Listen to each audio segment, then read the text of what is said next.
ప్రొద్దుటూరు నియోజకవర్గంలో వ్యాపారస్తులను పోలీసు వాళ్ళు పోయి బంగారంగళ్ళలో బంగారు కొనుక్కోనికి వచ్చిన వాళ్ళ దగ్గరికి లోపలికి పోయి లేదా బంగారంగళ్ళ ఆ మూట్లో ఈ మూట్లో కాపలా కాసి వాళ్ళు ఏదో డబ్బులు తీసుకొని వస్తే గనక ఆ డబ్బులు రసీదులు లేని డబ్బులు అని చెప్పేసి పట్టుకొని రావడము ఇవన్నీ జరుగుతున్నాయి. నేనేమడుగుతానా అంటే ప్రతిపక్ష పార్టీ ఇన్ఛార్జిగా ఎమ్మెల్యే గారిని అడుగుతానా సూటిగా. ఫస్ట్ క్వశ్చన్, పట్టుకోమని చెప్పేదే మీరు, పట్టించేదే మీరు, ధర్నాలు చేసేది మీరు, మళ్ళా వాళ్ళ దగ్గరికి పోయి సానుభూతి నటించేది మీరు. నేను ఎమ్మెల్యే గారిని ఒకటే సూటి ప్రశ్న అడుగుతున్నా. 30 బాటిళ్ళు మద్యం ఒక వ్యక్తి అమ్ముతానాడో అమ్మనికి తీసుకుపోయినాడో తెలీదు, ఆ వ్యక్తి నిజంగా వాళ్ళ ఇంత అవసరాలు తీసుకుపోయినాడో తెలీదు. 30 బాటిళ్ళు తీసుకుపోకూడదని చట్టంలో ఉంటే పోలీసు వాళ్ళు పట్టుకుని ఉంటే 30 బాటిళ్ళ కోసం పోలీస్ స్టేషన్కు పోయి ఎస్పీ గారిని దూషించి వ్యక్తిగతంగా పోలీసులను దూషించి అతన్ని దౌర్జన్యంగా విడిపించుకొని పోయినాడు.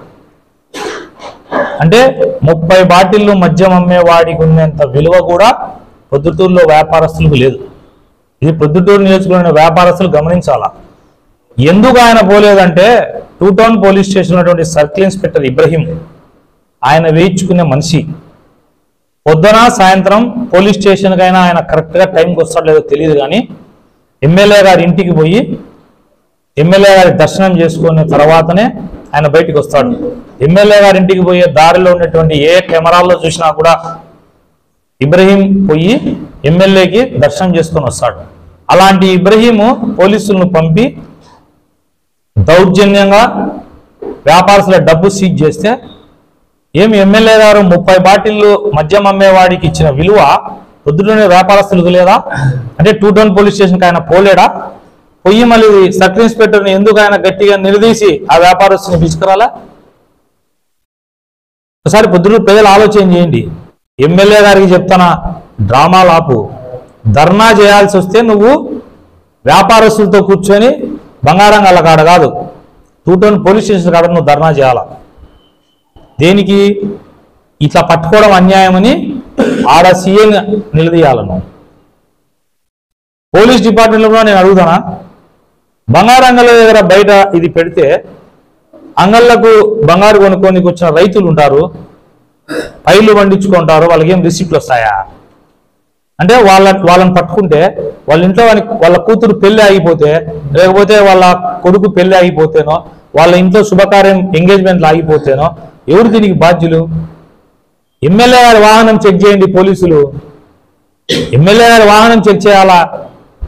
ఎమ్మెల్యే గారు 75 లక్షలు పెట్టి ₹1 కోటి పెట్టి టేబుల్ మీద డబ్బు పెట్టాడు, పట్టుకోవాలి కదా ఈ ఇబ్రహీం పోయి.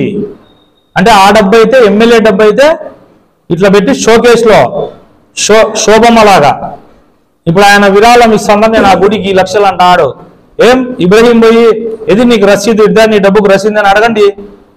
అంటే ప్రజలైతే ఒకటి, ఎమ్మెల్యే అయితే ఒకటే. రేపమన్నాడో నేను 75 లక్షలు పెట్టి ఎందుకు కొనిస్తాడా అని చెప్పి నిన్న మన అడ్వర్టైజ్మెంట్ ఇచ్చాడు కదా. ఎవరో పోలీసులు 2 టౌన్ పోలీస్ పోతాడా, 3 టౌన్ పోతారా, 1 టౌన్ పోతారా, ఎవరు పోతారో పాండి, ఆయన ఏ లిమిట్స్లో లెక్క ఇస్తాడో పాండి, పోయి పట్టుకోండి, చూపియండి, ఈ డబ్బుకు రసీదు చూపి అని అడగండి. అంటే ఎమ్మెల్యే ఏమో ఆయన వాహనాల్లో లక్షలు లక్షలు కోట్లు డబ్బులు పెట్టచ్చు. ఆయన మట్కా జూదము అన్ని ఆడిచ్చే దానిలో ఇబ్రహీంకి అన్నీ తెలుసు. ఇబ్రహీంకు మాత్రం బంగారంగల్లో వ్యాపారస్తులు రైతులు రసీదులు చూపించాలనా? ఇప్పుడు ఎమ్మెల్యే గారికి సవాల్ చేస్తానా, నీ ఫోన్ హ్యాక్ అయిందని చెప్పి హంగామా చేసి ఓని కడపకపోతావు, హ్యాకింగ్ నువ్వేదో తప్పు చేసి. రెండవది, మట్కా క్రికెట్ జూదం లేకుండా చేయాలని నా పొద్దుటూరులో ప్రజల కోసం అని ఒకరోజు వినతి పత్రం ఇచ్చినావు కదా. రేపు వస్తావా? సోమవారం గ్రీవెన్స్ డే రోజు వస్తావా? నువ్వు మీడియాకు రేపు టైం చెప్పు. నేను 11 గంటలకు సోమవారం ఎస్పీ గారిని కలుగుతామని చెప్పు, నేను వస్తా. ఇద్దరం పోయి వినతి పత్రం ఇస్తాం ఎస్పీ గారికి. నేను వస్తా నీ వెనకమ్మడి. వ్యాపారస్తుల దగ్గర ఇట్లా అంగళ్ళ కాడ మనుషులు పోలీసులు పెట్టి పట్టుకోవడం తప్పు సార్, ఇది కాదు మీరు చేయాల్సిందని. నీ కంప్లైంట్ నువ్వు చేయి, నా కంప్లైంట్ నేను, ఇద్దరం ఒకటేసారి పోదాం. నేను సిద్ధం, ఎమ్మెల్యే గారితో వచ్చేదానికి నేను సిద్ధం. ఆయన చెప్పాలా టైం ఎప్పుడు పోదాం ఎస్పీ గారి ఆఫీస్కు పోయి అడుగుదాం. రేపు 75 లక్షలు అంట ఇట్లా పెట్టి కట్టలు ప్రజలకు నేను దాన ధర్మాలు చేస్తానా అంటే రసీదు ఉందా మరి దానికి? ఎమ్మెల్యే గారు పెట్టే కట్టల డబ్బులు పట్టుకుంటే పోలీసు వాళ్ళు రసీదు అడిగితే పోలీసు వాళ్ళు కరెక్ట్. అట్లా కాకుండా ఇతరులు కన్నా సతాయిస్తే ఈసారి నేను పోలీసు వాళ్ళు పెట్టే చెక్ పోస్టుల దగ్గరికి నేనే వచ్చి కూర్చుంటా. వ్యాపారస్తులు అయితే ఒకటి, దీంట్లో గేమ్ మీకు అర్థం కావడంలే. ఎమ్మెల్యే చెప్పండి 2 టౌన్ సర్కిల్ ఇన్స్పెక్టర్ ఇబ్రహీము తన స్టేషన్లో చిన్న పని కూడా చేయడు. ఇది వాస్తవం. పొద్దుటూరులో ఉండే ప్రజలందరికీ తెలిసింది. అలాంటి వ్యక్తి పట్టుకుంటే ఏమీ మాట్లాడు. బంగారంగడ వాళ్ళు పోతే పొద్దున 8 గంటలకు నేను వస్తాపా బంగారంగాల కాడ ధర్నా చేస్తాడంట. ఏందో నాకు అర్థం కావడంలే. ఈ షో ఏంది? బంగారంగాల కాడ ఏంది ధర్నా? పొద్దుటూరు నియోజకవర్గ వ్యాపారస్తులు విజ్ఞప్తి చేస్తానా, నేను ఎస్పీ గారికి కంప్లైంట్ చేయడానికి సిద్ధం. ఎమ్మెల్యే గారితో కలిసిపోయి ఎమ్మెల్యే గారు రావాలా, నేను వస్తా, మీడియాకు చెప్పమని టైం, ఆ టైంకు నేను వస్తా, ఇద్దరం పోయి రిప్రజెంటేషన్ ఇస్తాం ఎస్పీ గారికి.